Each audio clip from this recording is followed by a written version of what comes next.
সরকার সম্ভবত চাইছে একটা লম্বা সময় ধরে এই আইনি প্রক্রিয়া চলতে থাকুক, বিচারের মতো বিচার চলতে থাকুক, একটা দীর্ঘ সময় আওয়ামী লীগের শীর্ষস্থানীয় নেতৃবৃন্দের অনেকেই আদালতে দাঁড়ে দাঁড়িয়ে ঘুরতে শুধু হবে তাদের তাই নয়, হয়তো সরকার জামিনও দেবে না, কারাগারেই হয়তো এদেরকে বছরের পর বছর কাটাতে হবে যতদিন না তারা একটা সরকারের পরিবর্তন ঘটাতে পারবেন।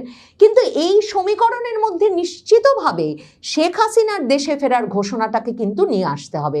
বাংলাদেশে আন্তর্জাতিক অপরাধ ট্রাইব্যুনাল শেখ হাসিনার আমলের একটা দীর্ঘ সময়ের তথ্যমন্ত্রী, এবং শেখ হাসিনা এবং তার মধ্যে যেই ফোনালাপটি এমনকি আন্তর্জাতিক অপরাধ ট্রাইব্যুনালে সাক্ষ্য হিসেবে জমা পড়েছিল, সেই ফোনালাপেও শেখ হাসিনা যাকে রণক্ষেত্রের সাথী বলে অভিহিত করেছেন, সেই হাসানুল হক ইনু তার মামলার রায়ে একটা খুবই তাৎপর্যপূর্ণ ইঙ্গিত মিলেছে, সেটা বলতেই হবে। আন্তর্জাতিক অপরাধ ট্রাইব্যুনালে যে হরে দরে, কেজি দরে, পাইকারি দরে ফাঁসি দিয়ে দেওয়া চলবে না, সেই ইঙ্গিতটা সম্ভবত তারেক রহমান সরকারের কাছে আন্তর্জাতিক পক্ষগুলোর তরফে এত শক্তভাবে পৌঁছে গেছে যে হাসানুল হক ইনুর মামলাটা, যে মামলাটা সাজানোই হয়েছিল, হাসানুল হক ইনু যেহেতু ঢাকাতেই ছিলেন, আগস্ট মাসেই 2024-এর ধরা পড়েছিলেন, যিনি কিনা সর্বসময় মানে শেখ হাসিনা আমলের পুরোটা সময় জুড়ে জামায়াতে ইসলামী সহ জঙ্গি সংগঠনগুলোর বিষয়ে ভীষণ সক্রিয় সরব ছিলেন, সেই ব্যক্তির বিরুদ্ধে মামলাটা সাজানোই হয়েছিল। এই মামলায় দ্রুত ট্রাইব্যুনালের একটা বিচার এনে অনেকেই বলছিলেন 2026-এর 5ই আগস্টের বার্ষিকী পালনের আগেই তাকে মৃত্যুদণ্ড দিয়ে দেওয়ার জন্যে। মানে আন্তর্জাতিক অপরাধ ট্রাইব্যুনালটা 2024-এর আগস্টের পর আইনে পরিবর্তন এনে যখন শেখ হাসিনা সরকারের বিচার শুরু হলো সেখানে, মানে যেই আদালতে 1971-এর যুদ্ধাপরাধের বিচার করেছিল শেখ হাসিনা সরকার, সেই একই আদালতে তখন থেকেই এটা একটা প্রচলিত ধারণা ছিল যে শেখ হাসিনা আমলের কিছু মন্ত্রী, শীর্ষস্থানীয় নেতা, এদেরকে ফাঁসিতে ঝোলানো জামায়াতে ইসলামীর একটা খুবই সুস্পষ্ট লক্ষ্য আন্তর্জাতিক অপরাধ ট্রাইব্যুনালেই শেখ হাসিনা সরকারের বিচারকে নিয়ে আসার পেছনে। এবং সেজন্যেই হাসানুল হক ইনুর মামলাটা, যে মামলায় তিনি একা অভিযুক্ত, কুষ্টিয়ায় 6 জনকে গুলি করে হত্যা করা হয়েছে, সেই অভিযোগ থেকে শুরু করে শেখ হাসিনার সাথে তিনি ফোনে কথা বলেছেন, 14 দলের সভায় গিয়ে 14 দলীয় জোটের একজন নেতা হিসেবে সেখানে যোগ দিয়েছেন থেকে শুরু করে উস্কানি, প্ররোচনা, ষড়যন্ত্র, হত্যা, সকল অভিযোগই আনা হয়েছিল হাসানুল হক ইনুর বিরুদ্ধে। কিন্তু আদালত একরকম বিস্মিত করে দিয়ে বলেছে 8টি অভিযোগ আনা হয়েছিল হাসানুল হক ইনুর বিরুদ্ধে, 5টি অভিযোগই প্রমাণ হয়নি, 3টি অভিযোগ প্রমাণ হয়েছে। এবং সেই 3টি অভিযোগেও আদালত মানে শেখ হাসিনার মামলা কিংবা আন্তর্জাতিক অপরাধ ট্রাইব্যুনালের মামলাগুলোতে দফায় যেমন দেখা যাচ্ছে, মৃত্যুদণ্ড না দিয়ে ফেলে, যাবজ্জীবন কারাদণ্ড না দিয়ে ফেলে বলেছে 10 বছর তারা কারাদণ্ড দেওয়ার সিদ্ধান্ত নিয়েছে।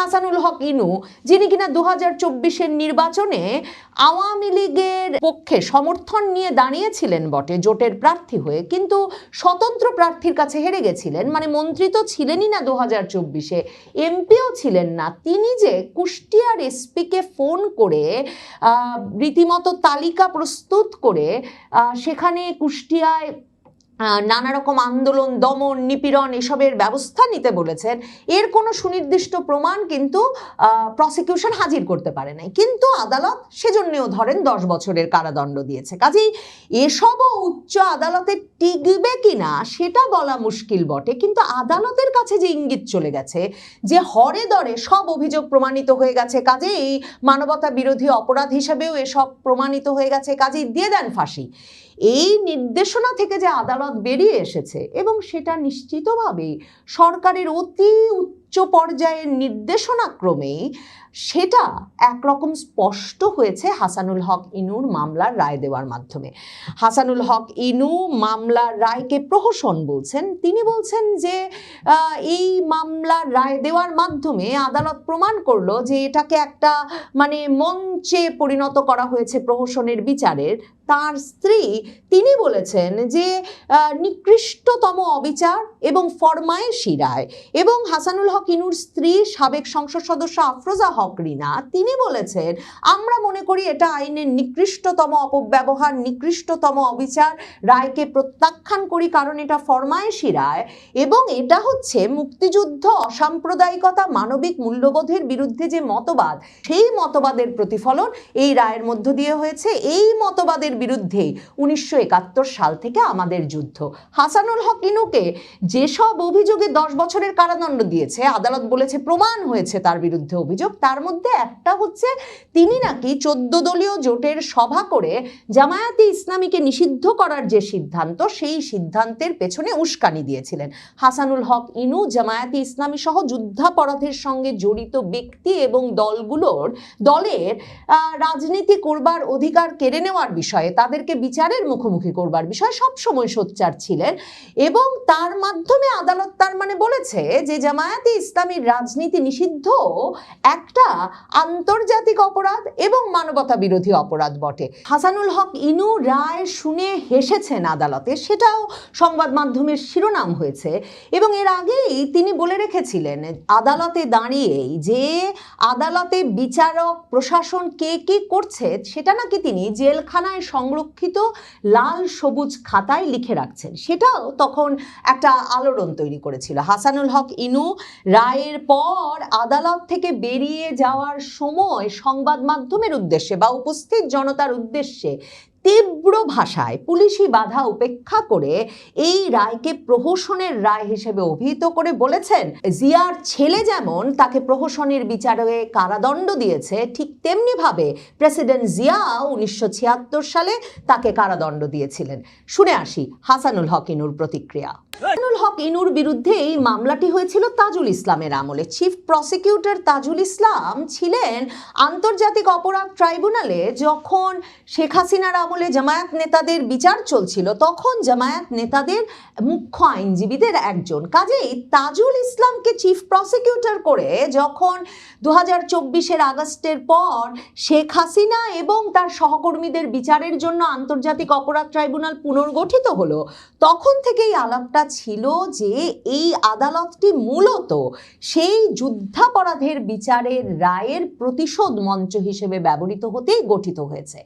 কিন্তু সম্ভবত আন্তর্জাতিক পক্ষগুলোকে কিছুতেই এটা বোঝানো যাচ্ছে না যে কি করে একটা সরকার পতনের আন্দোলনে কোনো সরকার যদি শক্তি প্রয়োগ করে থাকে এবং অতিরিক্ত বল প্রয়োগ করে থাকে, সেই বিচারটা যুদ্ধাপরাধের বিচারের জন্য গঠিত ট্রাইব্যুনালে সংগঠিত হতে পারে এবং কিভাবে সুনির্দিষ্ট প্রমাণ ছাড়া কে কাকে গুলি চালিয়েছে, কোথায় কখন গুলি হয়েছে, কে কার নির্দেশে গুলি চালিয়েছে, এই পুরো বিষয়টি প্রতিষ্ঠা করা ছাড়া শুধুমাত্র রীতিমতো বয়ান পাল্টা বয়ান হাজির করে নানা রকম বিচ্ছিন্ন ফোন আলাপ, নানা রকম বিচ্ছিন্ন অভিযোগ হাজির করে ফাঁসির মতো গুরুতর শাস্তি এখানে দিয়ে দেওয়া যাচ্ছে।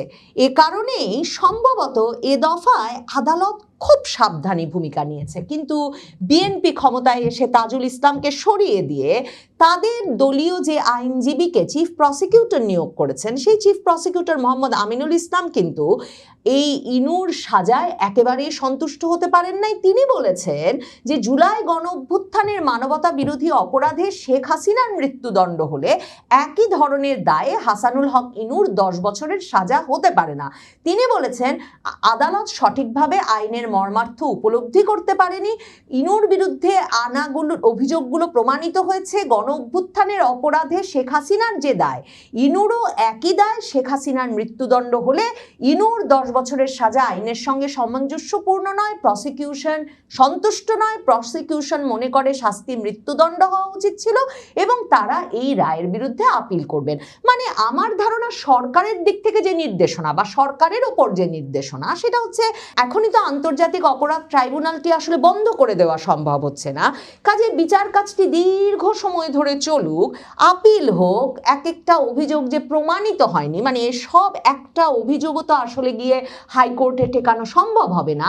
এই পুরো প্রক্রিয়াটা চলমান থাকবে বিএনপি সরকারের আমলে। কিন্তু এ ধরনের মামলায় মানে কে কাকে গুলি করেছে সুনির্দিষ্ট নাই, কিন্তু ঢালাও যেসব হত্যা মামলা দিয়ে দেওয়া হয়েছে, কিংবা রাজনৈতিক সহকর্মীরা পরস্পর ফোনে কথা বলেছেন, কিংবা ইনুর আইনজীবীরা যে কথা বিচারালয়ে তুলেছেন যে এটা তো কোনো শুধুমাত্র একটা নিরীহ অহিংস রাজপথের আন্দোলন ছিল না, এখানে রীতিমতো কারাগার ভেঙে জঙ্গিদের বের করে আনা হয়েছে, অস্ত্রাগার লুণ্ঠন হয়েছে, এখানে রীতিমতো পুলিশের গায়ে হাত পড়েছে, পুলিশকে পিটিয়ে মেরে ঝুলিয়ে রাখা হয়েছে এবং রাষ্ট্রীয় সম্পদে আগুন দেওয়া হয়েছে। এবং এসব ঘটনা যারা ঘটিয়েছেন তারা স্বীকার করে গণমাধ্যমে বক্তব্য দিয়েছেন যে এসব ঘটনা না ঘটানো হলে কিছুতেই সরকার পতন ঘটানো যেত না।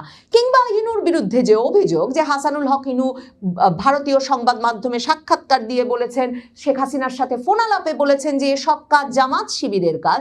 জামায়াত শিবির নিজেই তো, এমনকি জামায়াতের শীর্ষস্থানীয় নেতা রীতিমতো আন্তর্জাতিক সংবাদ মাধ্যম বিবিসিতে সাক্ষাৎকার দিয়ে বলেছেন যে তারাই এই আন্দোলনটি সংগঠিত করেছেন। তাহলে হাসানুল হক ইনুর অপরাধটা কোথায় হয়েছে? এই আন্দোলনের পেছনে জামায়াতে ইসলামী আছে বলে সেসব প্রশ্ন উঠেছে। কাজে এসব অভিযোগ যে শেষ পর্যন্ত হাইকোর্টে গিয়েও টিকবে না সেটা এই চিফ প্রসিকিউটর মোহাম্মদ আমিনুল ইসলামও জানেন।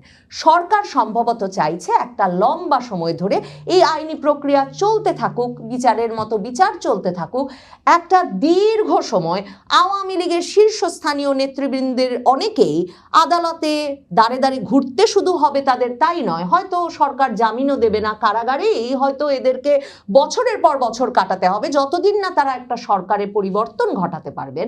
কিন্তু এই সমীকরণের মধ্যে নিশ্চিতভাবে শেখ হাসিনার দেশে ফেরার ঘোষণাটাকে কিন্তু নিয়ে আসতে হবে।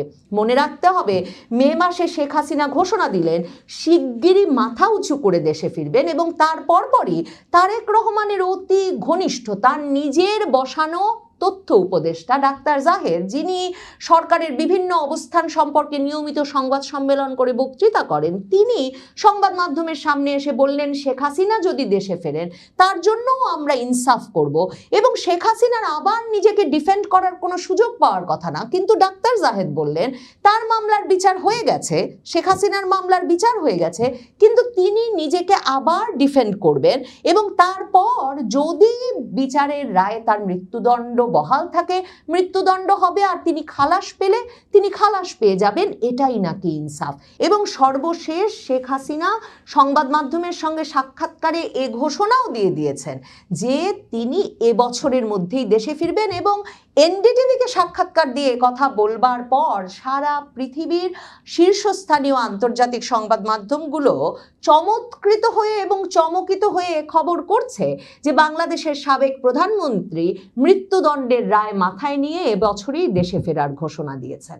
কিছু একটা ঘটছে এবং খুব দ্রুত ঘটছে, সম্ভবত আরো অনেক কিছুই খুব শিগগিরই ঘটে যাবে।